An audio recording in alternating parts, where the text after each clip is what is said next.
Dan di cerita kedua inilah gue ngerasa ambiar banget. Pokoknya gue mendapati narasi di sini tuh super duper depresif gitu, dan gue ke-trigger, langsung nangis kejer gak tahu kenapa. Hey fellas, welcome back to my YouTube channel. My name is Saya. Di video ini gue mau ngebahas dua novel yang sukses bikin ambiar alias nangis kejer, yaitu ada Funiculi Funicula, kisah-kisah yang baru terungkap, sama satu lagi berjudul Kitchen.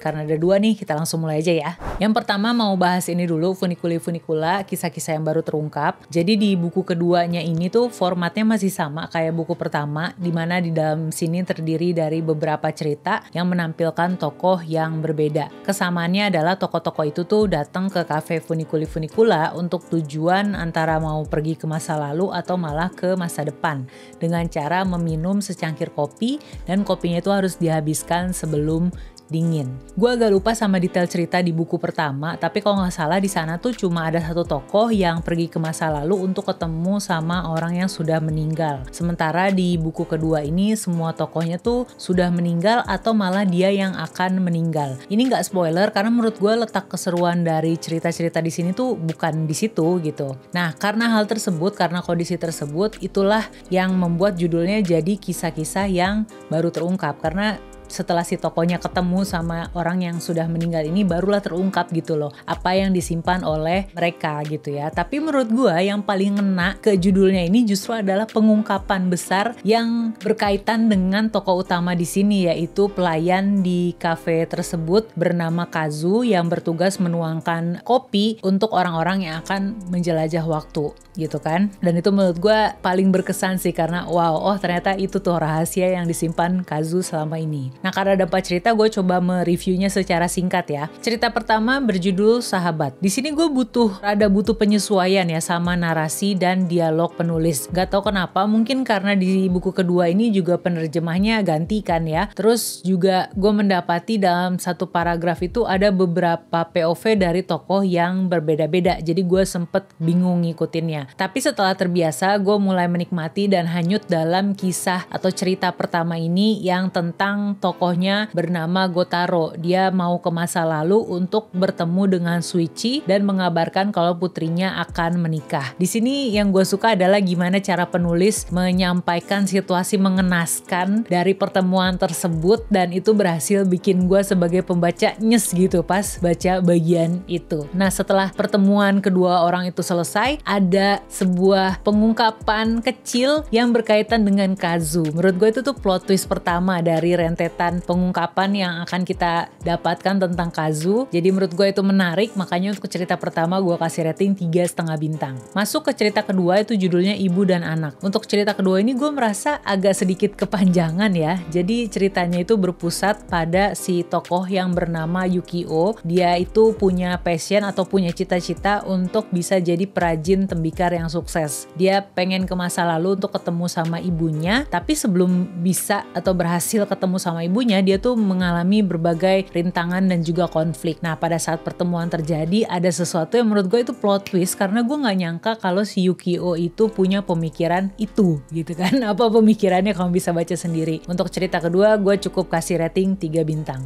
Lanjut ke cerita ketiga berjudul Kekasih. Kalau yang ini ceritanya tentang tokohnya yang bernama Katsuki yang berniat ke masa depan untuk bertemu dengan kekasihnya. Kalau perjalanan ke masa lalu bisa dibilang mudah ya, karena kita tinggal mengingat aja kapan pastinya tanggal dan waktu kita pernah ke kafe itu bareng orang yang pengen kita temui. Sementara kalau mau menjelajah ke masa depan, kejadian datang ke kafenya itu kan belum terjadi ya. Jadi perjalanan ke masa depan tuh agak menantang gitu, agak tricky. Kondisi tersebut aja tuh udah cukup rumit. Ditambah lagi di sini si Katsuki tuh ngasih terms and condition ke temennya yang dia mintain tolong, dan itu tuh bikin gue bingung gitu. Gue sampai baca 2 kali ya cerita yang ketiga itu, dan masih ada satu bagiannya yang gue kurang paham. Makanya untuk cerita ketiga gue cuma bisa kasih rating 3 bintang. Masuk ke cerita keempat yang judulnya Suami dan Istrinya. Kalau yang ini tokoh utamanya tuh seorang detektif bernama Kiyoshi. Dia pengen ke masa lalu untuk ngasih hadiah ke istrinya yang berulang tahun. Nah, cerita keempat ini adalah cerita favorit gue karena pertama, tokoh utamanya itu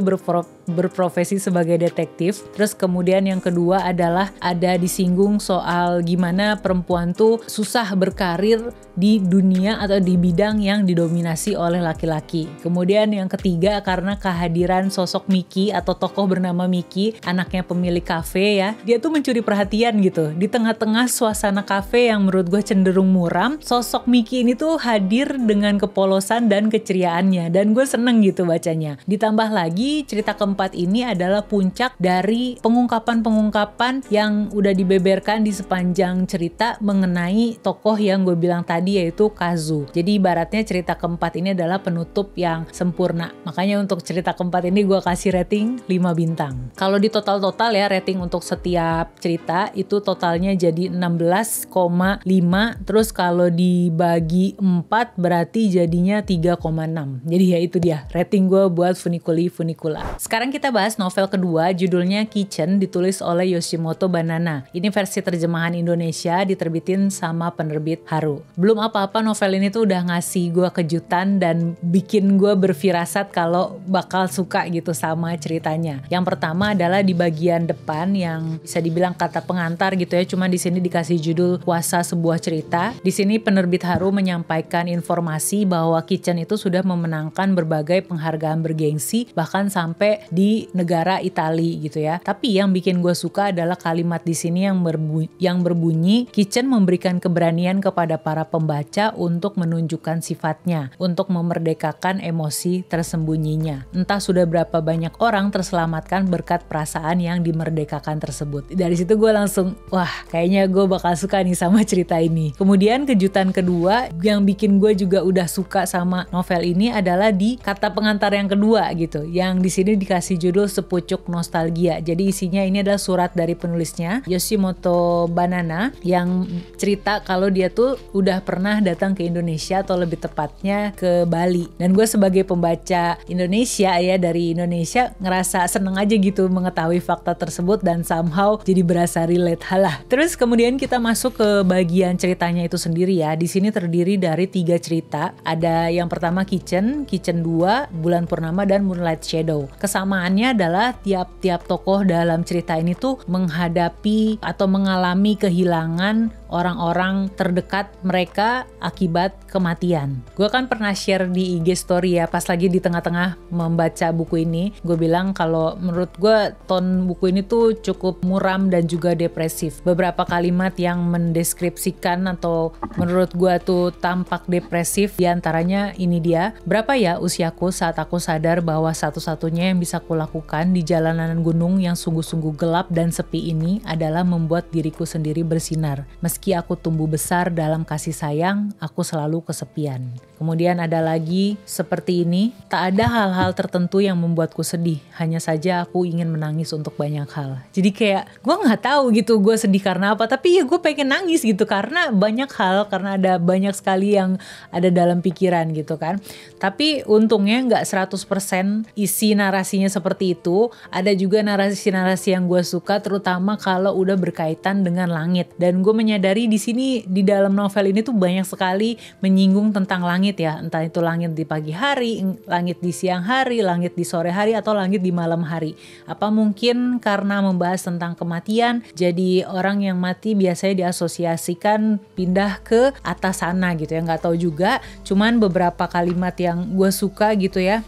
Seperti ini bunyinya, tanaman-tanaman di depan jendela diselimuti sinar matahari lembut, warna hijaunya berkilauan cemerlang. Awan tipis mengalir perlahan di langit tinggi yang sedikit pucat. Bacanya tuh kayak bikin gue cozy gitu, bikin gue nyaman, tenang gitu kan ya. Jadi menurut gue ada keseimbangan lah antara narasi-narasi yang menurut gue bener-bener depresif gitu ya, bener-bener putus asa, sama narasi-narasi yang menimbulkan rasa cozy dan juga nyaman. Sekarang kita ngebahas ke ceritanya.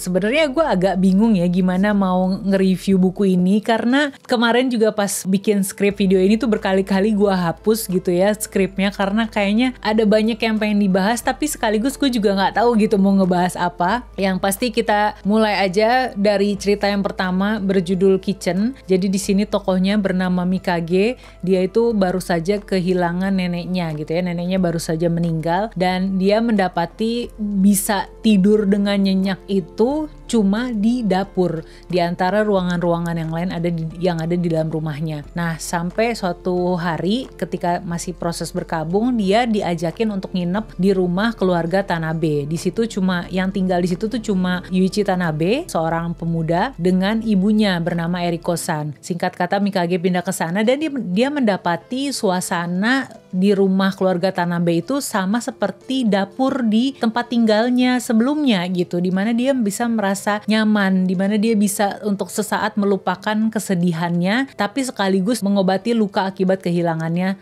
tersebut. Dia mendapati penyembuhan tersebut dengan berada di tengah-tengah anggota keluarga Tanabe yang masing-masing karakternya unik gitu ya. Uniknya seperti apa kalau bisa baca sendiri di sini. Kemudian tadi gue udah sempet singgung belum ya. Jadi dari ketiga cerita itu tiap tokohnya tuh punya mengalami kehilangannya sendiri-sendiri. Kalau tadi di Kitchen yang kehilangan adalah Mikage. Nah, di cerita kedua judulnya Kitchen 2 Bulan Purnama, di sini yang mengalami kehilangan adalah Yuichi. Jadi ibunya Eriko-san itu meninggal. Tapi kematian Eriko-san itu tidak hanya menimbulkan luka atau kehilangan yang dialami oleh Yuichi, tapi juga Mikage. Karena Mikage adalah orang yang sempat dekat gitu, bahkan punya keterikatan emosional dengan Eriko-san. Di saat seperti itu, kita pembaca bisa melihat dilema yang dialami oleh Yuichi. Dia pengen berkomunikasi atau menjalin hubungan lagi dengan Mikage yang dia rasa cuma Mikage lah yang paham rasa kehilangannya dia,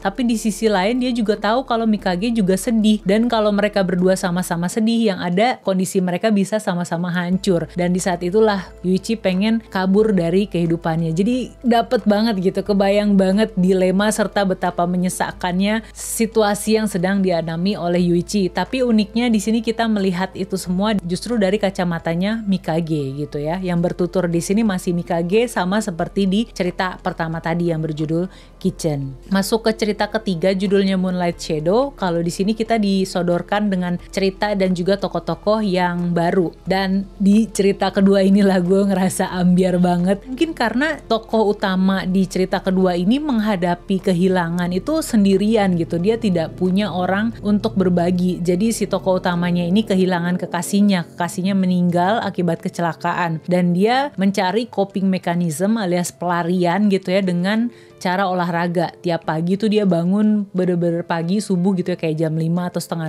6 untuk lari pagi, dan dia lakukan itu untuk nggak tahu, mungkin menumpulkan rasa sedihnya, berusaha lari dari kenyataan bahwa kekasihnya meninggal. Pokoknya gue mendapati narasi di sini tuh super duper depresif gitu, dan gue ke-trigger setelah gue nge-share di IG story tuh gue langsung nangis kejer, gak tahu kenapa. Nah, makanya buat kamu yang mungkin juga punya trigger terhadap kisah-kisah tentang kehilangan, sebaiknya jangan baca dulu kalau kondisinya lagi nggak baik-baik aja. Kalau moodnya udah baik, silahkan mencoba membaca buku ini, karena ya itu pertimbangan-pertimbangan yang gue sampaikan tadi. Tapi justru karena hal-hal tersebut, gue mau kasih profil ini tuh rating 5, karena nggak tahu kenapa gue suka narasi-narasinya tuh indah sekaligus depresif secara bersamaan. Tapi gue salut sama penulis yang bisa menggambarkan kondisi kehilangan sebegitu detail, sebegitu tepatnya lewat cerita-cerita yang dialami oleh tokoh-tokoh yang ada di sini. Oh my god, gue suka banget. Jadi buku-buku yang gue kasih rating 5 di tahun ini rata-rata punya kesamaan tema, yaitu tentang kematian. Oh, ada yang udah pernah baca Kitchen atau udah baca Funicula, bisa share di komen ya gimana opininya, gimana impresinya terhadap kedua cerita tersebut. Kita diskusi di kolom komen. Jangan lupa like video ini kalau kamu suka, subscribe juga ke channel ini, dan kita ketemu di video berikutnya. See ya!